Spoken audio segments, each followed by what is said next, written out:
To teach you English sentences, कि हम हिंदी में इंग्लिश को कैसे कन्वर्ट करते हैं। यहाँ पे मैंने कुछ सेंटेंसेस लिखे हैं जो आपके डेली यूज में आते हैं और आप इसको इंग्लिश में कैसे बोलेंगे वही मैं आपको पढ़ाने जा रही हूँ, ठीक है। तो सब बच्चे ध्यान से पढ़ेंगे। यहाँ आओ, सपोज मैंने आपसे कहा बेटा यहाँ आओ, अब मुझे इसे इंग्लिश में बोलना है तो मैं बोलूंगी कम हियर। हमने बोला बेटा कम हियर, तो आपको ये समझ में आना चाहिए कि मैम आपको बुला रही है कि यहाँ आओ, तो आप तुरंत मैम के पास आएंगे। ओके, नाउ सेकंड सेंटेंस, वहां जाओ। वहां जाओ मींस को हम इंग्लिश में बोलेंगे गो देयर। अगर हम मुझे बोलना है कि आप वहां जाइए तो हम बोलेंगे गो देयर। आप भी किसी से बोल सकते हो please go there, please come here.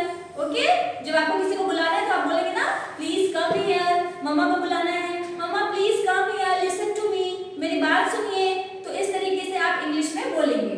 फिर है इसे पकड़ो। अब मैम ने आपको बुलाया और आपको एक पेन दी कि बेटा इसे पकड़ो, तो मैम आपको इंग्लिश में क्या बोलेंगी, प्लीज होल्ड इट या होल्ड दिस। या फिर आपको बुक देनी है, मैम चेक कर रही है बुक और आपको देनी है तो बोलेंगी मैम बेटा प्लीज होल्ड दिस बुक या होल्ड दिस पेन। होल्ड मतलब होता है बेटा पकड़ना। मैंने क्लास में समझाया था ना, होल्ड मींस होता है पकड़ना। जब हम दोनों हाथों से किसी चीज को पकड़ते हैं तो उसे बोलते हैं होल्ड, ठीक है। नेक्स्ट है हमारा उठ जाओ। उठ जाओ, अब आप जैसे कोई बच्चा बदमाशी कर रहा है, मैम बोलेंगी उठ जाओ, तुरंत उठो, तो मैम को इंग्लिश में बोलना है get up. Right now get up, stand up, get up, ये सब होते हैं उठ जाओ, ठीक है।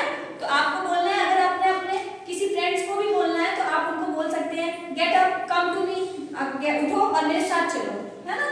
तो फिर अब हमारा फिफ्थ सेंटेंस है नहा लो। नहा लो, ठंडी में आप लोग नहाते तो नहीं होंगे वैसे, लेकिन फिर भी अगर मम्मी आपको बोल रही है नहा लो तो आप उनको इंग्लिश में बता सकते हो ना कि मम्मी नहा लो को बोलते हैं टेक अ बाथ, है ना।